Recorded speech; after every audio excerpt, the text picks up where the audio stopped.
What's going on, everybody? Went and did some shooting today. So I did some load development with a 77 grain Nosler custom competition out of that Bear Creek Arsenal barrel. Found a couple nodes that were decent, retested them. These are the retests. I had 23.2 grains of Varget. Didn't do so hot the second time. This was supposed to be 24 grains of Varget right here, but like an idiot, I shot at the wrong target. So I know these two were part of that group, and then I'm not sure which of these shots were part of that retest either. But and then I retested 22.8 grains of Reloader 15. That was decent, probably an inch and a half. And then there's 24 grains of Reloader 15, which I hadn't gone up that high in my original load development. But everybody says this is a good load. You know, it's a really good place to wind up in your load development. So I gave that a shot. These four were awesome. And of course, I had that one. Could have been me. I don't really know. It was cold. It was windy today. But that's promising. I like that. I like that a lot. So I think for the 77 grainers, I'm going to load some more up with that and see how it does. I got a CMC trigger going to get delivered on Tuesday. That should help a little bit because that mil-spec trigger is really creepy, and it's not great. So we're going to upgrade the trigger and try all this again. Definitely better with the Bear Creek Arsenal barrel. I couldn't even touch that with that Palmetto State Armory barrel. That was the 77 grain Noslers here. Over here, I did some 60 grain VMAX loads. Let's see. I got the charge weights over here. Forgot to write them on the target. Those aren't it. Okay. So 25.4 to 27 grains in 0.4 grain increments. The first group, 25.4, I put on one of my other targets, and it wasn't great. So this would be 25.8 grains. Not too bad. This is 26.2.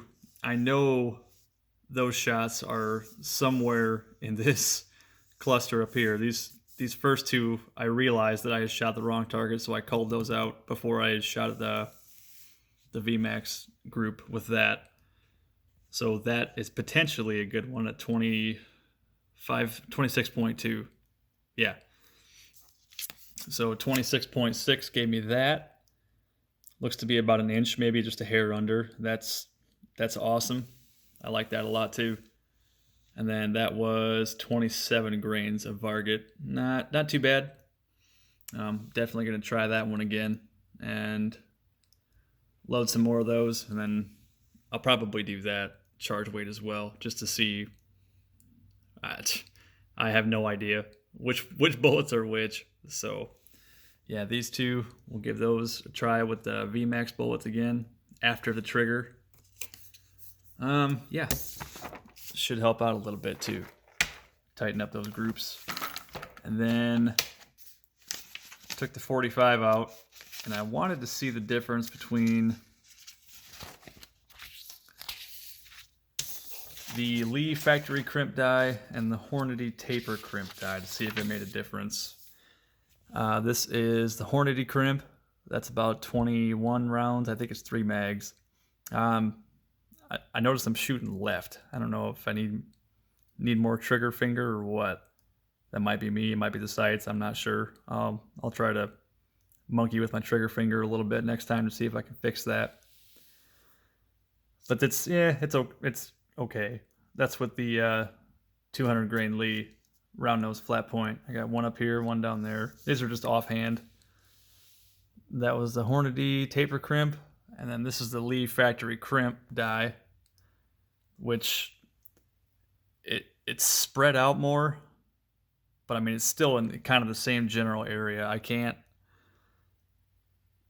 make a call as to whether the factory crimp die is better than the Hornady crimp die or vice versa. These look to be tighter together, and these are kind of more spread out, but they're still in the same general area. So I'm sticking with the Hornady crimp die just because I don't want to hear that, ka-chunk, like Uncle Jim says when you're running your cast lead bullets up into the factory crimp die, and but yeah, that Hornady crimp die, I like that. It makes it run a lot smoother when you're running stuff through the press and not having to squish down your cast lead bullets too. So that's what I did today. Let's see here. There was one piece of brass that I wanted to. Where is it? I think maybe. Stand by. All right. So I got some primer swipe going on my AR. I mean, the edges of the primer aren't fluffed out or anything. So I wonder what caused that. It's out of my AR. My AR. But not all of them did that. That one looks fine. So yeah, anybody that has any ideas on that, don't mind my busted up fingers here. Yeah, got that one too. But yeah, brass all looked good today. A couple of these had a. Come on, focus. There we go. You can see some ejector marks there. That's getting up there in pressure. Right over here where my fingernail is. But that was. These two were the groups that I wanted to replicate, and the brass looks fine on those. Not getting the greatest chamber seal, which I think that means I need to anneal some brass, but yeah, we're getting there. Slowly but surely. All right, I'm rambling. I'm going to wrap this up. Short, quick vid, no range footage. Sorry. But hope you all are having a good Sunday. Hope you all have a good week this week coming up. And once that trigger gets dropped in, we'll go shoot some more groups. I'll get some range footage and throw together another quick video on that. But Bear Creek Arsenal barrel doing much, much better,